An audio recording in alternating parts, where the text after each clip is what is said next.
Hey there everyone, just wanted to welcome you to this worship project called Presence and introduce it to you a little bit. The whole thought about it is to try and press reset in our lives and in our language and mostly in our prayers about what it means to be seeking the presence of God, to be experiencing it, and then also to be asking God to help us to know Him more, know His presence more in all of life together. And so I hope you sit back, listen to the track, enjoy that, but then watch some of the videos as well, ask some questions, stimulate some prayer amongst yourselves, and ask Jesus to help us to know and experience more of His presence in our lives. As great as you, nothing on earth or in all of heaven, even close to, and your company remains day after day with me.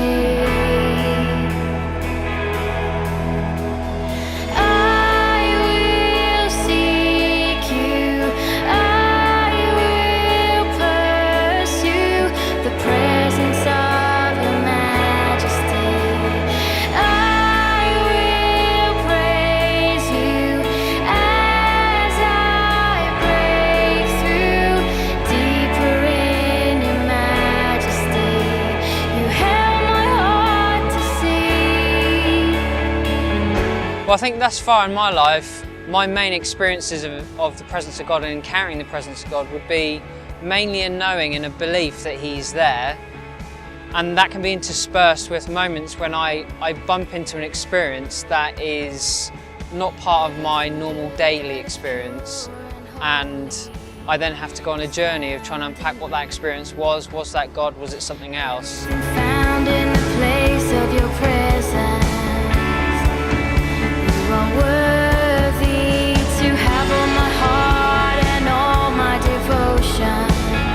This is for you, with all of my life and all of my strength, God. I will love you and your company remains day after day with me.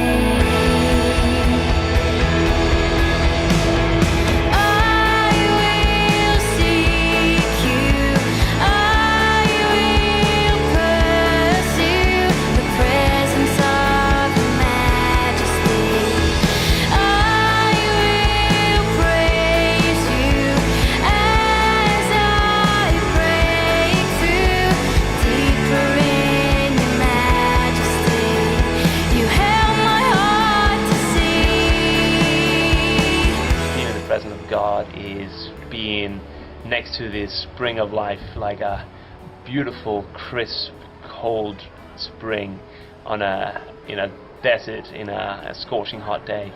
It's a friend who loves me, who cares for me, who gives me life. And without the presence of God, I cannot live. You restore me, for you adore me. Come light the fire again, and you find me and you refine me. Come light the fire again. You restore me, for you adore me. Come light the fire again. Be real in the presence of God, and you can experience it firsthand on your own. The best way I can think of describing what it means to me to be in the presence of God or to experience the presence of God is a verse I read recently in the Message Bible that talked about some disciples who found themselves buried in a cloud and then they became deeply aware of God. And for me, that's my experience. When I would say that I have experienced the presence of God, it's when I become more deeply aware of God in any given moment, whether it's something He says, whether it's an impression in my spirit of something that He feels, but just becoming more deeply aware of God.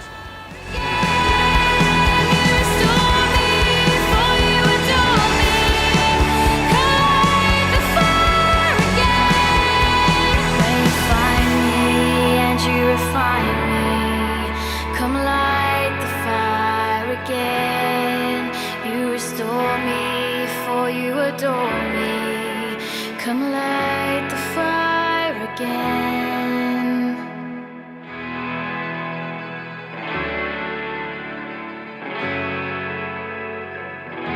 So I think songs like this tend to come from either places of great experience about God, or sometimes great experiences of lack of experience about God. And we all have had encounters with God in meetings or in times of prayer or whatever. And I think this song really has come from a prolonged period in my life of not having that strong sense of God's presence. So the song's tumbled out of that. Sometimes you ask the questions, God, where are you? Why can't I feel you? Other people seem to be feeling you. And so sometimes things are written from plenty, from that place of plenty, and other times they're written from places of thirst and hunger, and that's really where this song is written from. And so I've been thinking a lot about the presence of God and praying a lot about that. And one of the things that really struck me from the message when I was reading about this recently was the encounter where Peter, James and John went up the hill with Jesus, and they had this amazing encounter with the spirit of Moses, the spirit of Elijah. And if you read it in the NIV or the ESV or whatever, it talks about the presence of God, but in the message it just simply says that as they found themselves buried in the cloud, they became deeply aware of God. I mean, it's interesting hearing you talk about like songs can come from either a place of plentiful, like I really feel like I'm encountering God right now, and He's an overflow of that, or I'm not feeling like that, I'm not experiencing that, which is quite interesting because I'm not a songwriter. So if I don't feel like I'm in that place where I'm encountering God, I feel there's a lack in my life, that tends to affect me in a negative way, and I might get a bit down, press the self-destruct button a bit, and the last thing I actually want to do is go, oh God, I'm really hungry for you. It's normally after I've been through a bit of a wilderness, if you like, a bit of a lack, a bit of a self-destructive period, and I get to a place where I'm not doing great here, help me out God, and that's normally like the start of a cry, I think. When I read the sentence, and they became deeply aware of God, that put new words to that concept of what it meant to be in the presence of God for me.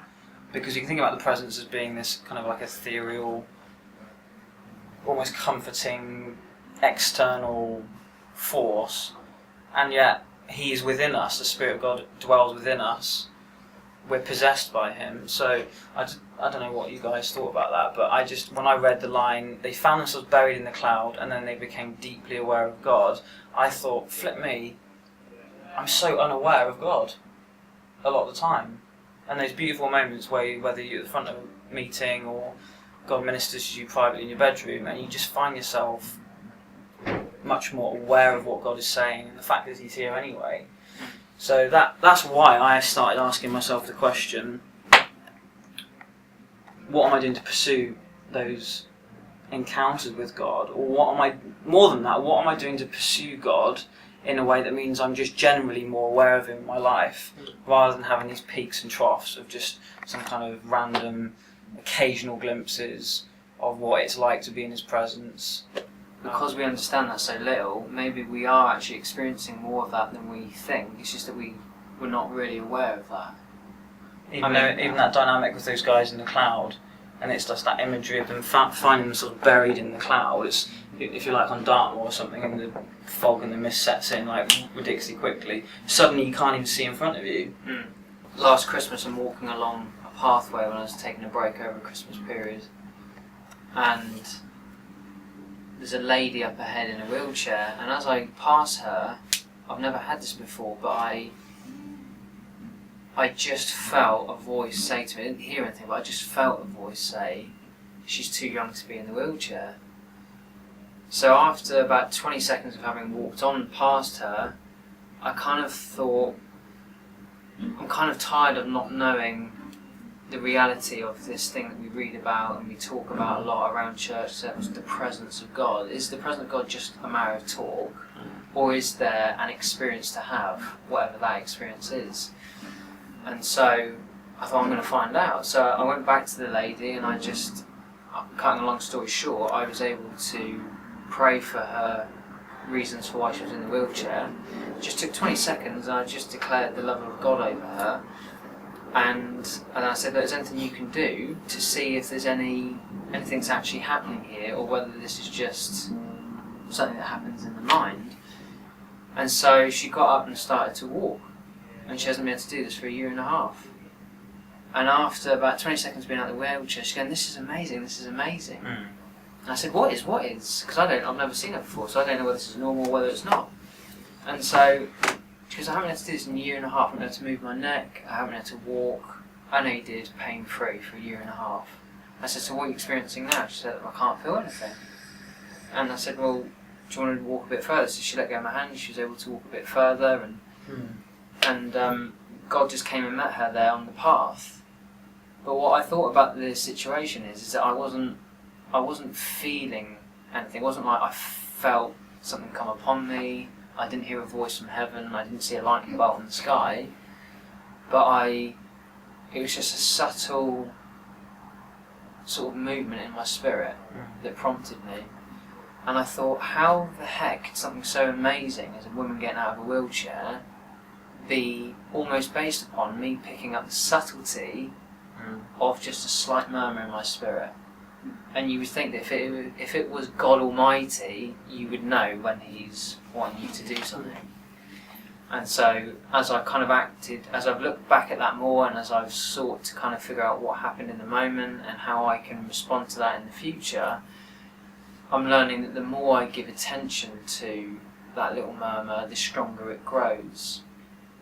And it's like following a little bit of string, that as you follow it, it turns into a bit of rope, and as you follow that, it turns into, I don't know, something bigger. I mean, I can definitely tell the difference in seasons of my life when I've been aware of God's presence and when I haven't, or haven't even wanted to have anything to do with God's presence.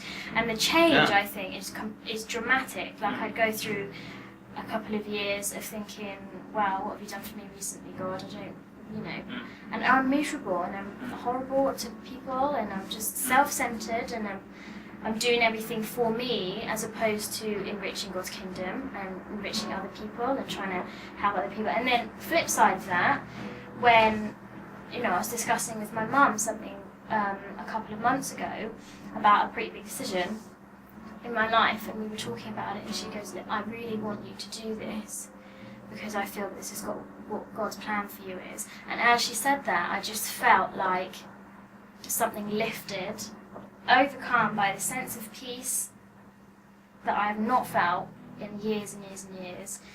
And it was purely because that decision was based on what God's best intentions for me were, rather than, what I wanted to do. Yeah. And, for me, I can definitely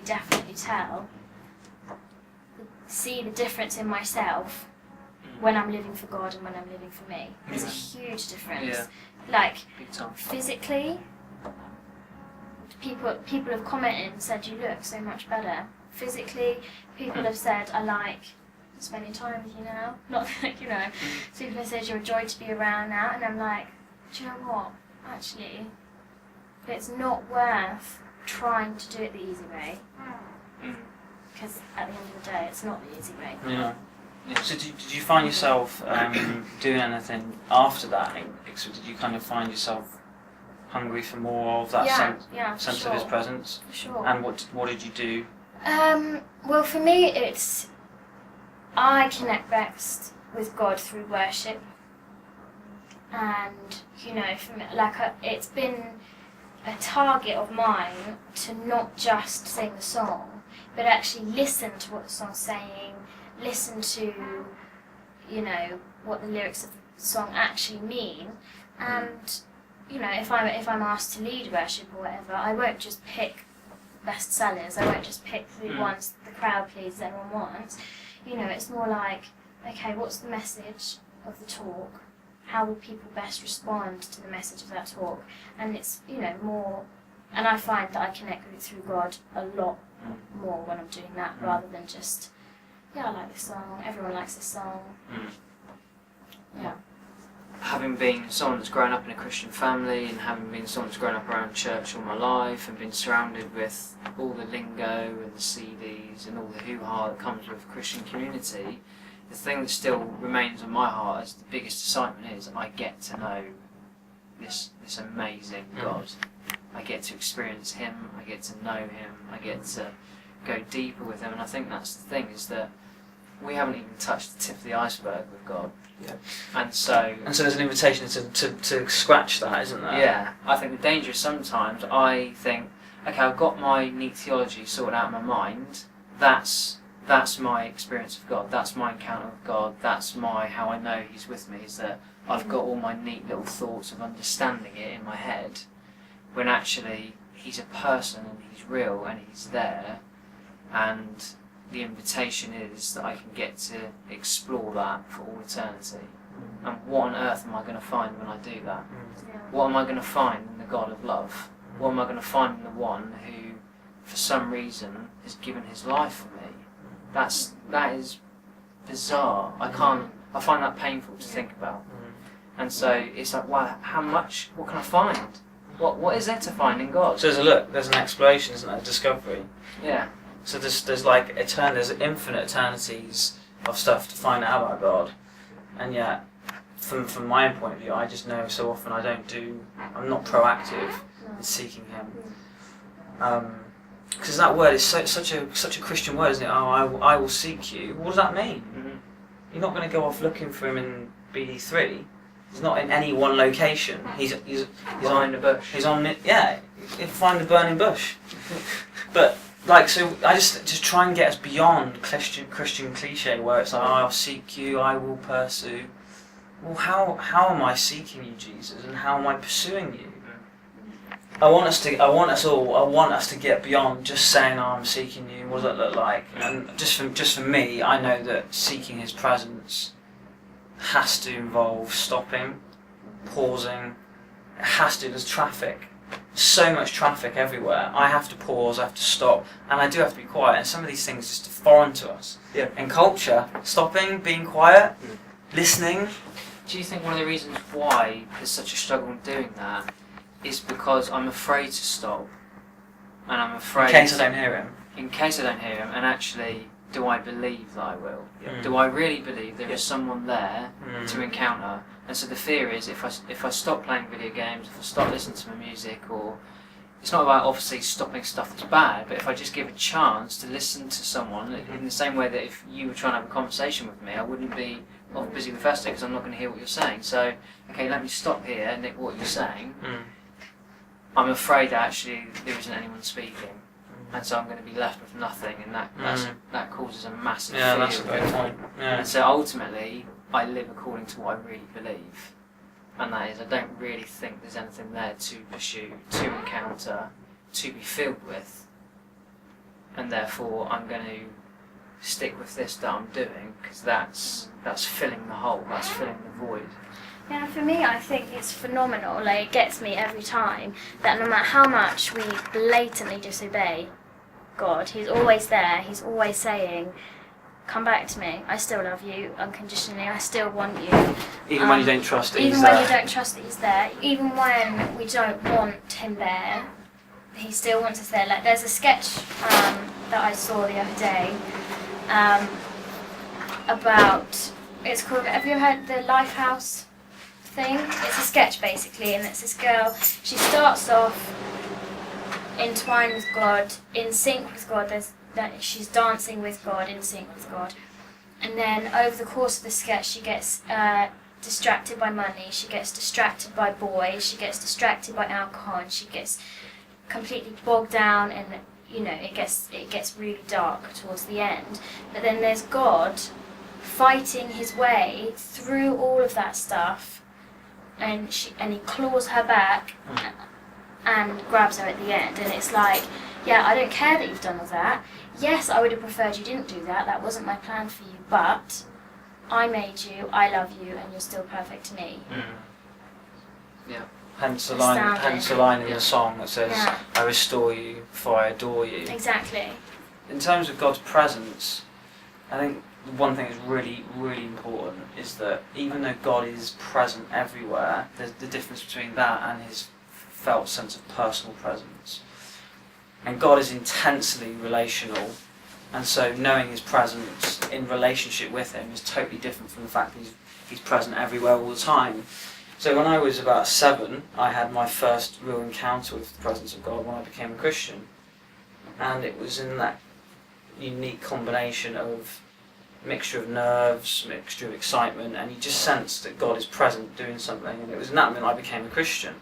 And from then on, you have these ebbs and flows, mountaintops, valley experiences where sometimes you feel so intensely aware of God, like the guys in the cloud when they were buried in the cloud. And other times you just don't feel anything. But I think, just to flag up, that the difference between God's presence, generally speaking, his omniscience and his felt sense of personal presence with us, is really what we're talking about, I think. I often think about talking to people about God, and then I think about talking about the personal experiences that I've had of him. You're talking about the personal knowing God rather than, I just believe that he exists like the force of the universe. And I often think I feel really strange in talking about some of those things because it doesn't seem like normal everyday language to fit into my everyday life. But I find it often helpful just thinking, well, before I start talking about a personal God, or before I start talking about what his presence is like, or whatever, it's just coming back and coming back to the beginning almost, to think, well, where have I come from? Am I made? Am I just an accident? Am I just part of evolution? Am I just random? But if I actually believe that I was made, then who is it that made me? What are they like? And for me, that's what being a Christian is about, is knowing where I've come from, and now exploring the one that made me, and trying to press into that every day, which doesn't happen. Sometimes I don't care because the worries of life have taken me over, whatever. But I can't help but come back to that I'm made by someone, and I want to discover what he's like.